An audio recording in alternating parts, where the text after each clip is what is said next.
राम नाम सत्य है राम नाम।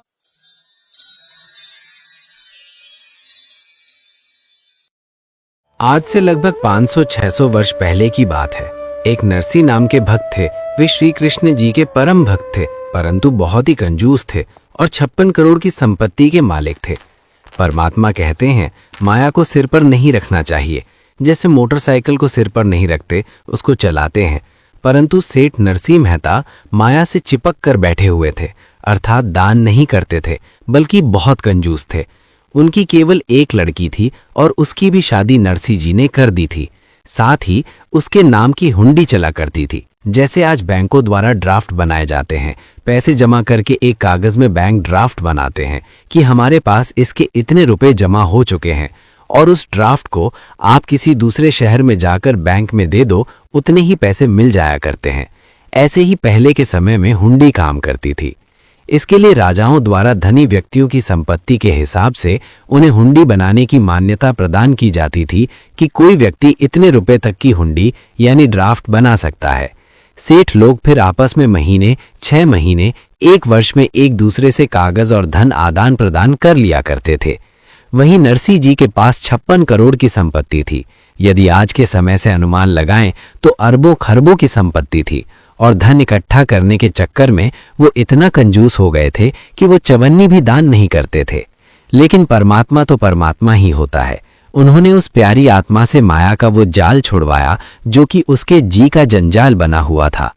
एक दिन सेठ नरसी की पत्नी ने कहा कि हमें आप गंगा स्नान करवा कर लाइए। लेकिन नरसी सेठ कहने लगा, क्यों पैसे बर्बाद करती हो, यही नहा लो, क्या रखा है वहां, इतनी दूर जाओगी। नरसी ने सोचा, अगर ये वहां जाएगी तो 10-20 रुपए खर्च होंगे। जब नरसी की पत्नी ने नरसी से ज्यादा कहा तो नरसी जी ने सोचा, अब ये मुझे ज्यादा दुखी करेगी, सिर में दर्द रखेगी।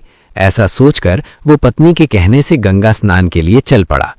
जब वे गंगा में जाकर स्नान करने लगे, इतने में ही पूर्ण परमात्मा कबीर साहिब जी ने वहां साधु रूप में प्रकट होकर उन्हें श्री कृष्ण की महिमा सुनाई। क्योंकि नरसी और उसकी पत्नी कृष्ण जी के पुजारी थे, परमेश्वर कबीर जी ने कहा है, जो जन यानी व्यक्ति किसी जन्म में मेरी शरण में आ गया है, उसके मोक्ष के लिए उसके पीछे पीछे फिरता रहता हूं। जब तक धरती आकाश रहेगा यानी महाप्रलय तक, तब तक उसको काल जाल से निकालने की कोशिश करता रहूंगा। फिर गरीब दास जी ने कहा है, गरीब ज्यों बच्चा गौ की नजर में, यूं साईं को संत। भक्तों के पीछे फिरे भक्त वत्सल भगवंत। जैसे गाय अपने बच्चे बछड़े बछड़ी पर अपनी दृष्टि रखती है, बच्चा भागता है तो उसके पीछे पीछे भागती है, अन्य पशुओं से उसकी रक्षा करती है। इसी प्रकार परमेश्वर कबीर जी अपने भक्त के साथ रहता है। यदि वर्तमान जन्म में उस पूर्व जन्म के भक्त ने दीक्षा नहीं ले रखी, तो भी परमेश्वर जी उनके पूर्व जन्म के भक्ति कर्मों के पुण्य से उनके लिए चमत्कार करके रक्षा करते हैं। इसी विधान अनुसार उत्तम पुरुष, सत्पुरुष, पूर्ण ब्रह्म कबीर साहब ब्राह्मण रूप बनाकर आए और कहने लगे, सेठ नरसी जी, गंगा स्नान करने आए हो तो कुछ दान करो। क्योंकि जैसी परंपरा बना रखी थी, उसी को आधार बनाकर परमात्मा ब्राह्मण रूप में बोले। नरसी सेठ बोला, मेरे पास पैसे थोड़े ही हैं, आप जाओ किसी और से ले लो। परमात्मा कहने लगे, सेठ जी, वैसे ही नहाने से क्या फायदा, कुछ दान किया करो। नरसी की पत्नी कहने लगी, दे दो ना 1-2 रुपए दान ब्राह्मण को। नरसी ने अपनी पत्नी से कहा, नहा ले, चुप करके यहां तक ले आया, ये कम थोड़े हैं, यही बड़ी बात समझ तू। पैसे दान कर दे, पैसे कहां से आते हैं, मैं यहां ज्यादा पैसे थोड़े ही लेकर आया था। अंत में भगवान ने कहा, 8 आने दे दे। नरसी बोला, मेरे पास 8 आने भी नहीं है। भगवान ने बोला, 4 आने का तो कर दो दान। वो कहने लगा, मेरे पास 4 आने भी नहीं है। नरसी कहने लगा, 1 टका दूंगा, सिर्फ 1 टका। परमात्मा ने कहा, चल 1 टका ही दे दो। नरसी बोला, 1 टका तो दे दूंगा, लेकिन मेरे घर आना पड़ेगा, यहां मैं थोड़ा लाया हूं। भगवान बोले, चलो घर पर दे देना। जब सेठ नरसी जी गंगा से स्नान करके अपने घर पहुंचे, तो पीछे से ब्राह्मण वेशधारी परमात्मा ने जाकर सेठ जी के द्वार खटखटा दिए। दरवाजे पर नौकर आए।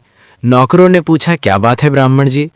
ब्राह्मण वेश में परमात्मा बोले, आपके सेठ ने मुझे 1 टका दान किया है और उसने मुझे घर आकर लेने के लिए कहा था। नौकर ने जाकर सेठ जी से बताया कि सेठ जी, एक ब्राह्मण आया है और कह रहा है कि आपने गंगा पर उन्हें 1 टका दान देने के लिए कहा था, वही लेने आया है। अब नरसी ने सोचा ये तो बड़ा ही ढीठ है, मेरे पीछे पीछे आ गया। सेठ नरसी ने नौकर से कहा कि ब्राह्मण से जाकर बोल दो, आज सेठ जी थके हारे हैं, कल देंगे। नौकर ने आकर ब्राह्मण को संदेशा सुना दिया। ब्राह्मण वेशधारी परमात्मा बोले, कोई बात ना, आज विश्राम कर लेता हूं, कल लेकर ही यहां से जाऊंगा। नरसी जी के मकान के बाहर एक हरा भरा बाग था। उसी बाग में ब्राह्मण रूप में परमात्मा चादर बिछाकर लेट गए। सुबह उठते ही परमात्मा ने फिर सेठ जी का दरवाजा खटखटा दिया और परमात्मा ने नौकरों से कहा कि सेठ जी से कहो कि वो मेरा 1 टका दे दे। नौकर ने अंदर जाकर सेठ नरसी को बताया कि वो ब्राह्मण द्वार पर खड़ा है, अपना 1 टका मांग रहा है। सेठ ने सोचा बड़ा ढीठ है, ये तो गया ही नहीं। अब नरसी जी ने सोचा आज ये 1 टके की जिद लगा रहा है, कल हो सकता है कि ये 100 रुपए की जिद लगाकर बैठ जाए। इसको तो मौका मिल गया, इसका काम कर देता हूं, नहीं तो आगे फिर दुखी करेगा। नौकर से नरसी सेठ ने कहा, ब्राह्मण से कह दो कि हमारे सेठ जी सफर से आए थे, इसलिए बुखार हो गया है, और जब ठीक हो जाएंगे तब आपका 1 टका दे देंगे। ब्राह्मण ने कहा, बार बार तो आया नहीं जाता, कोई बात ना, 1-2 दिन और इंतजार कर लेते हैं, अब लेकर ही जाऊंगा। परमात्मा दिन में घूम फिर आए और शाम को आकर सेठ जी के बाग में लेट गए। नरसी जी ने 1 दिन देखा, 2 दिन देखा, 3 दिन देखा, फिर नौकरों से पूछा कि वो गया कि यहीं पर है। नौकर कहने लगे कि वो तो यहीं सामने बाग में बिस्तर लगाए बैठा है और कह रहा था कि बार बार तो आया नहीं जाता, अब लेकर ही जाऊंगा। अब नरसी सेठ जी ने सोचकर कहा कि ब्राह्मण से कह दो कि सेठ जी बीमार थे, उनकी मौत हो गई। नौकरों ने जाकर ब्राह्मण रूपी परमात्मा को बताया कि हमारे सेठ जी बीमार थे, जिससे उनकी मृत्यु हो गई। ब्राह्मण रूप में आए परमात्मा ने कहा, ये तो बड़े दुख की बात है, सेठ जी बेचारे गंगा स्नान करके आए थे। फिर भगवान बोले, कोई बात नहीं, यहाँ तो मरना जीना लगा रहता है, मृत्यु तो हो ही गई है, तो अब मैं सेठ जी का अंतिम संस्कार कराकर ही जाऊंगा। नौकर ने नरसी सेठ से आकर बताया कि ब्राह्मण तो बोल रहा है कि मैं अंतिम संस्कार कराकर ही जाऊंगा। नरसी जी ने कहा कि तुम लकड़ी ढोना शुरू कर दो, शायद उसके समझ में आ जाए कि वास्तव में मैं मर गया। तो नौकरों ने लकड़ियां ढोना शुरू कर दिया। विचार करने वाली बात यह है कि यदि शहर नगर का इतना बड़ा धनी सेठ मर जाए तो पूरा शहर इकट्ठा हो जाया करता है, लेकिन सेठ जी ने अपनी अल्प बुद्धि से परमात्मा जो पल पल की जानने वाला है, उसे भगाने के लिए ये तरकीब लगाई। वहां पर वो 4 नौकर लकड़ी ढो रहे हैं। जब नौकरों ने लकड़ी ढो ली तो नरसी जी ने पूछा कि वो गया या नहीं। नौकरों ने बताया वो भी एक लकड़ी हाथ में उठाए हुए है और शमशान घाट की तरफ जाने को तैयार है। अब नरसी जी कहने लगे, तुम मेरी नकली अर्थी तैयार करो। उसमें सेठ जी लेट गए और जनाजे को लेकर चारों नौकर चल पड़े। सेठ नरसी जी ने नौकरों से बोला कि तुम लोग आग मत लगाना। सेठ जी को नौकरों ने चिता के ऊपर रख दिया। तब परमात्मा ने कंधे पर उठाई हुई लकड़ी को नीचे डाल दिया और सेठ जी से कहा कि आप तो 1 टके पर जान देने जा रहे हो। ब्राह्मण रूप में परमात्मा ने कहा, सेठ जी, मैंने माफ कर दिया 1 टका, आपका दान अब हम नहीं लेंगे। और परमात्मा वहां से चले गए। तब नरसी सेठ ने नौकरों से सारी लकड़ियां उठवाईं। वो माया के चक्कर में इतना कंजूस हो गए थे कि बची कुची छोटी मोटी लकड़ियों को भी अपनी धोती के कपड़े में डालकर वापस घर ले आए। भक्त नरसी जी सोच रहे थे कि ये सब लीला श्री कृष्ण जी की है, परंतु सच्चाई अभी सामने आनी बाकी थी। जिस ब्राह्मण ने 1 टके के लिए सेठ नरसी को हिला दिया, वही ब्राह्मण आगे चलकर उनकी पूरी जिंदगी बदलने वाला था। क्या सच में नरसी जी की सारी संपत्ति छिन जाएगी? क्या भगवान उनका सब कुछ लेकर चले जाएंगे? या फिर यही लीला नरसी जी को सच्चा भक्त बना देगी? परमात्मा कबीर साहिब जी आगे कौन सी परीक्षा लेने वाले हैं?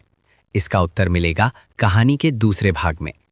पार्ट 2 में आप देखेंगे कैसे भगवान ने नरसी जी का ही रूप धर लिया, कैसे अदालत में असली और नकली नरसी आमने सामने आए और कैसे माया से टूटकर नरसी जी राम नाम के धनवान बने।